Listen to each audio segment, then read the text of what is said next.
Assalamu alaikum students. Today we will start the very important topic from the English grammar, tenses. Let's start. First of all we will discuss what is tense. Tense mean ज़माना. Tense को उर्दू में कहते हैं ज़माना, मतलब दौर, era. ठीक है, तो अगर हम देखें टेंस के अकॉर्डिंग, इसकी उर्दू के मीन के अकॉर्डिंग एरा कितनी तरह के होते हैं. एक तो वो एरा, वो वाला ज़माना जो कि गुज़र गया हुआ है, पास्ट में चला गया है. एक वो ज़माना है जो कि हम गुजार रहे हैं, इस वक्त प्रेजेंट है. एक वो है जो कि आने वाला है. ठीक है, तो इट मीन्स कि टेंस 3 टाइप के हैं, एक पास्ट, एक प्रेजेंट, एक फ्यूचर. अब हम इसकी डेफिनेशन देख लेते हैं. From a verb takes to show the time it happened, मतलब it actually describe when any action happen with respect to time. ठीक है, कोई भी एक्शन जो प्ले हो रहा है, कोई भी काम हो रहा है, वो टाइम के रिस्पेक्ट से हो. उसमें टाइम जो है मेन चीज़ होती है, उसको टेंस बोलते हैं. ठीक है, मतलब कोई एक्शन, कोई भी काम आप कर रहे हैं, उसमें टाइम जो है वो टाइम के रिस्पेक्ट से कोई काम हो, तो वो किस तरह का होता है. या तो वो टाइम के रिस्पेक्ट से होगा तो वो पास्ट का होगा, फ्यूचर का होगा या प्रेजेंट का होगा. ठीक है, कि एक टाइम जो है वो पास्ट का होता है जो कि गुजर गया हुआ है टाइम, एक जो प्रेजेंट है जो कि अब हम लोग गुजार रहे हैं, एक जो हमारा फ्यूचर है जो कि आने वाला है, जो कि अभी हमने नहीं देखा. तो टेंसेस भी 3 तरह के होते हैं, past, present and future. Next further इनकी टाइप्स हैं, वो हम डिस्कस कर लेते हैं. पास्ट इंडेफिनेट, इसको हम सिंपल पास्ट भी कहते हैं, पास्ट इंडेफिनेट भी कहते हैं. सेकेंड इसकी टाइप है past continuous. Third past perfect, past perfect continuous. इसी तरह प्रेजेंट का भी सिंपल प्रेजेंट या present indefinite, present continuous, present perfect continuous. Future simple future और future indefinite, future continuous, future perfect continuous. सबसे पहले हम स्टार्ट करेंगे present indefinite tense. Present indefinite tense represents an action which is regular or normal or true and uses the base form of the verb. ठीक है, ये normal way में हम कोई काम करते हैं, कोई डेली बेस पे काम हो रहा होता है, नॉर्मल जो ट्रू भी होता है, उसको हम कहते हैं ये प्रेजेंट है. ठीक है, फॉर एग्जांपल हम स्कूल जाते हैं, हम खाना खाते हैं, ठीक है, हम सोते हैं, हम काम करते हैं, कुछ भी, तो वो जो है प्रेजेंट है, आपका प्रेजेंट इंडेफिनेट टेंस है. इसमें हम यूज़ करते हैं base form of verb. Base form of verb को कहते हैं, जो हम बोलते हैं ना फर्स्ट फॉर्म ऑफ वर्ब, उसको बेस फॉर्म ऑफ वर्ब भी कहते हैं. First form of verb base form of verb कहलाती है. अब हम इसमें उर्दू की पहचान देखते हैं. स्टूडेंट्स, कोई भी टेंस देखें आप, किसी भी टेंस के लास्ट पे अगर ता है, ती है, ते है आ जाए, तो इट मीन्स कि वो प्रेजेंट इंडेफिनेट टेंस है. हम खाना खाते हैं, हम रोज़ाना स्कूल जाते हैं, ठीक है, लास्ट पर ता है, ती है या ते है आ गया है, तो आपको पता होना चाहिए ये प्रेजेंट इंडेफिनेट टेंस है उर्दू में पहचान के लिए. अब हम देख लेते हैं अफर्मेटिव सेंटेंसेस. मीन कि इसकी इंग्लिश में पहचान देखते हैं. 3 तरह के टेंसेस होते हैं, अफर्मेटिव, नेगेटिव, इंट्रोगेटिव. तो सबसे पहले हम देखते हैं अफर्मेटिव सेंटेंस. मीन के सिंपल फिक्रात, सादा फिक्रात. अफर्मेटिव सेंटेंस में हम first form of verb use करते हैं, ठीक है, जिसको बेस वर्ब भी बोलते हैं. इसके अलावा हम फर्स्ट फॉर्म ऑफ वर्ब के साथ एस और ई एस का एडिशन करते हैं जस्ट सिंगुलर के साथ. Singular mean he, she, it और सिंगल नेम. ठीक है, इसके साथ हम यूज़ करेंगे एस और ई एस. फॉर एग्जाम्पल अगर राइट होगा तो हम राइट्स लिख देंगे, रीड होगा तो रीड्स लिख देंगे, बाय होगा तो बायज लिख देंगे. ठीक है, इसी तरह एस और ई एस का हम इसमें एडिशन करेंगे फॉर्म ऑफ वर्ब के साथ. लेकिन स्टूडेंट एक चीज़ और, कि जो आए है, आए के साथ हम एस और ई एस का एडिशन नहीं करते.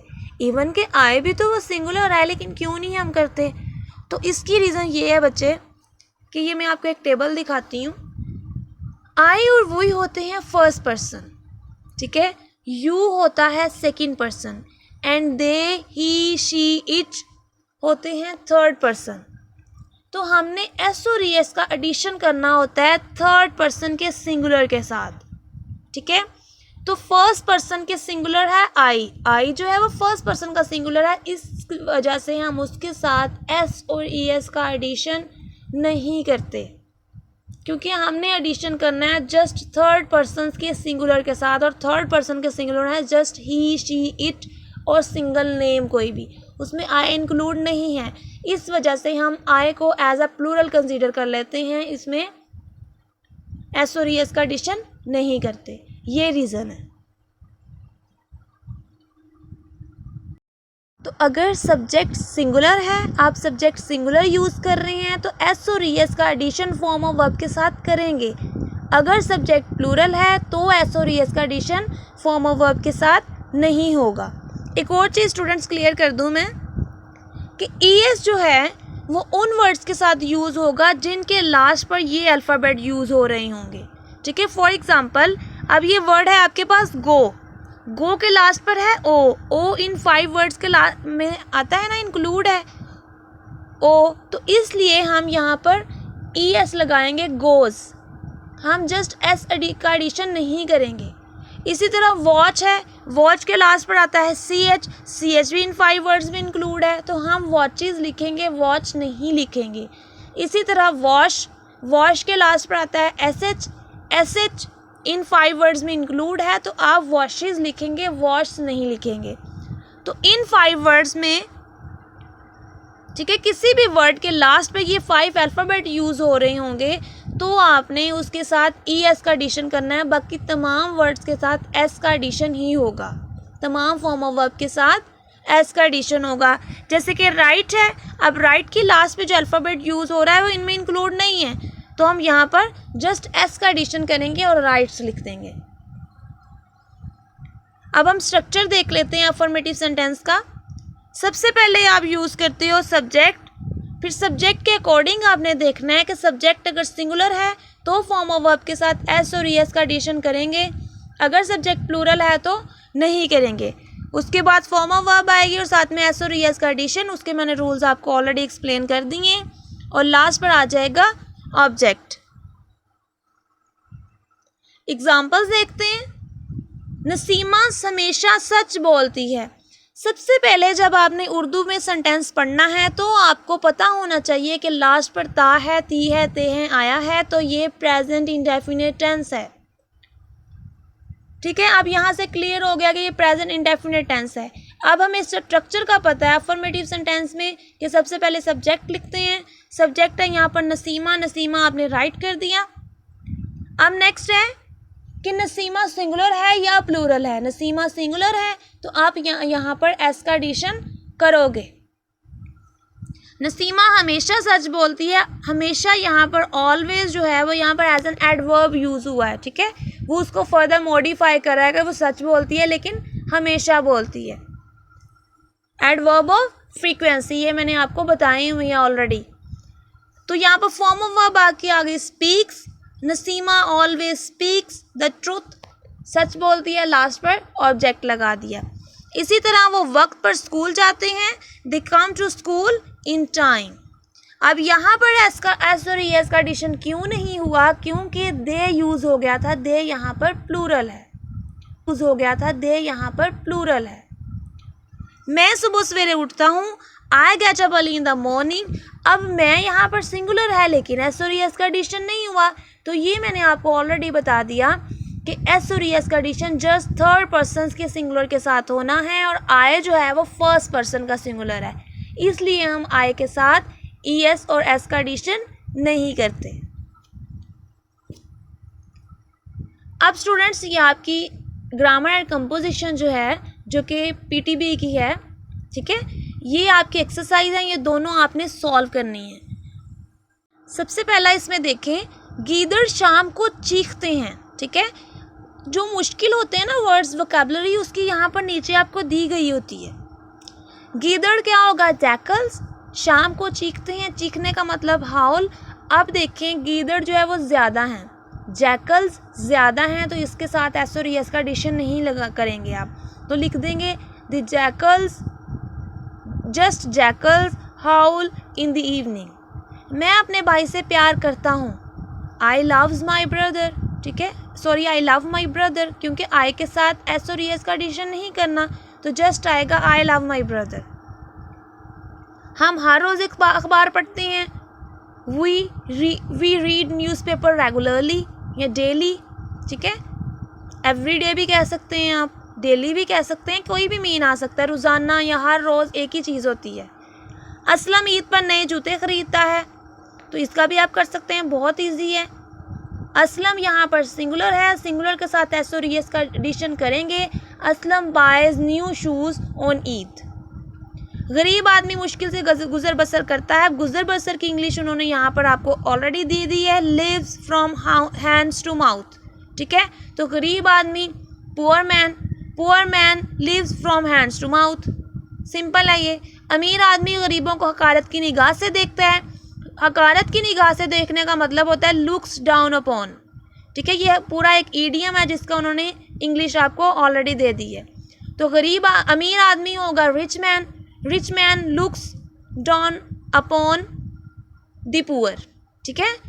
एक और चीज़ कि गरीबों की इंग्लिश आपने दी पुअर लिखनी है, आपने पुअर्स नहीं लिखनी, ये रॉन्ग है ग्रामेटिकली।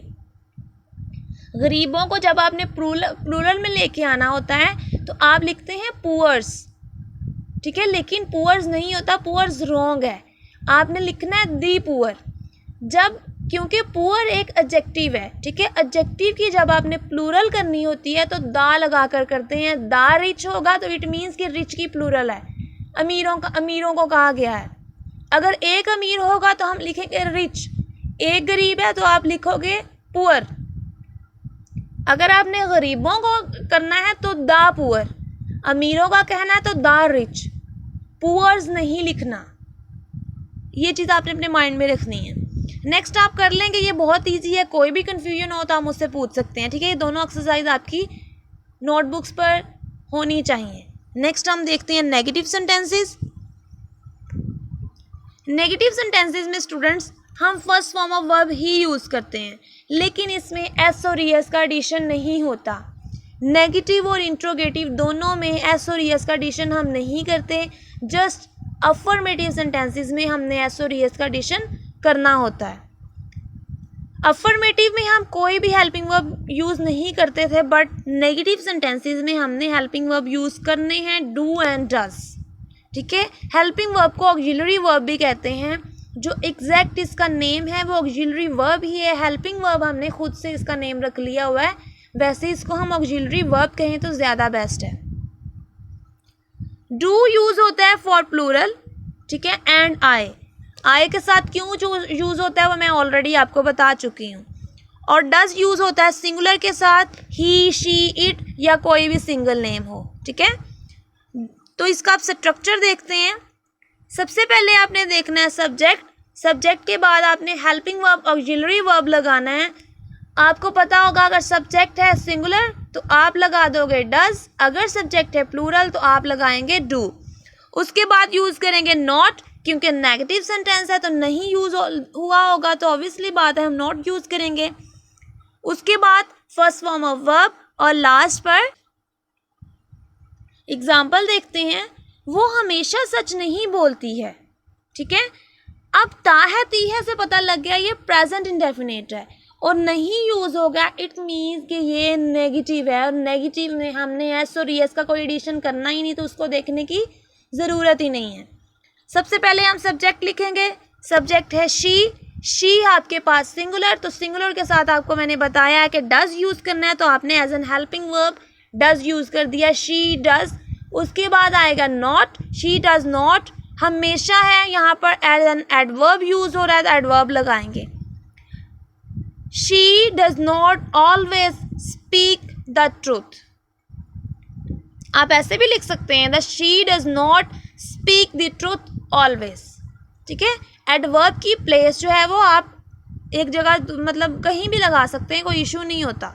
स्टार्ट पे लगा दें या वर्ब से पहले लगा दें, एंड पे भी लगा सकते हैं, लेकिन सेंटेंस के अकॉर्डिंग आपने देखना है। वो अपना काम आप नहीं करते हैं, they do not do their own work, ठीक है।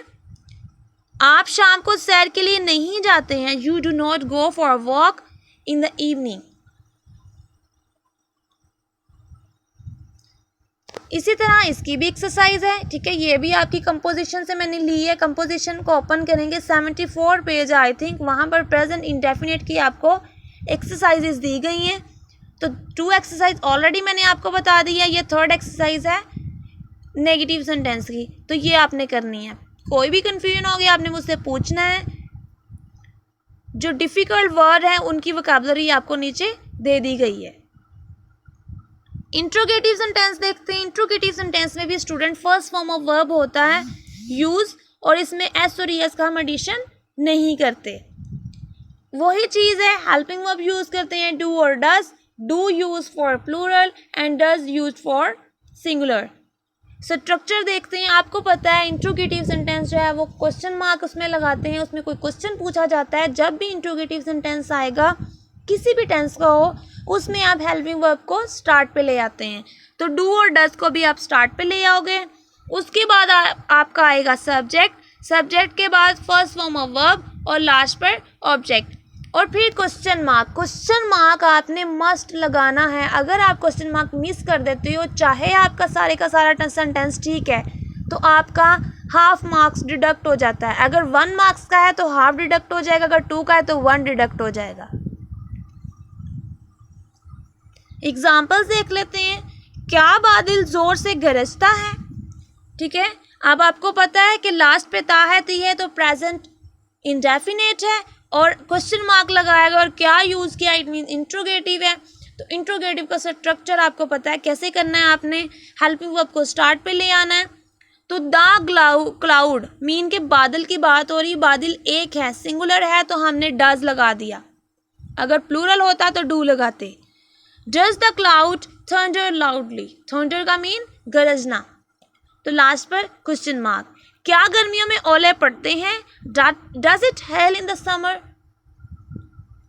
ओले की इंग्लिश होती है, ठीक है, ओले पड़ना हेल बोलते हैं उसको। तो does it hail in the summer. क्या आप मिठाइयों पर फलों को तरजीह देते हैं, do you prefer fruits to the sweets. तो यहाँ पर आप था, ठीक है, तो यहाँ पर डू लगा दिया, क्योंकि यू जो होता है, यू को हम सिंगुलर और प्लूरल दोनों को तरह कंसीडर कर सकते हैं। यू हम ज़्यादा को भी कहते हैं और किसी एक पर्सन को भी कहते हैं, इसलिए हम उसको एज अ प्लूरल ही कंसीडर करते हैं। तो स्टूडेंट्स, अब 3 एक्सरसाइज आपकी रह गई हैं। मैंने जस्ट आपको 3 दी हैं। अगर मैं ज़्यादा देती तो वो फिर बहुत ज़्यादा वर्क हो जाना था, तो वो मैं नेक्स्ट आपको दूंगी नेक्स्ट डे। तो आज आपने यही काम करना है, ये 3 एक्सरसाइज अपनी नोटबुक पे राइट करनी है और मुझे सेंड कर देनी है एज अ पिक की फॉर्म में, ठीक है। ओके स्टूडेंट्स, अल्लाह हाफिज़। la la la la la la la la la la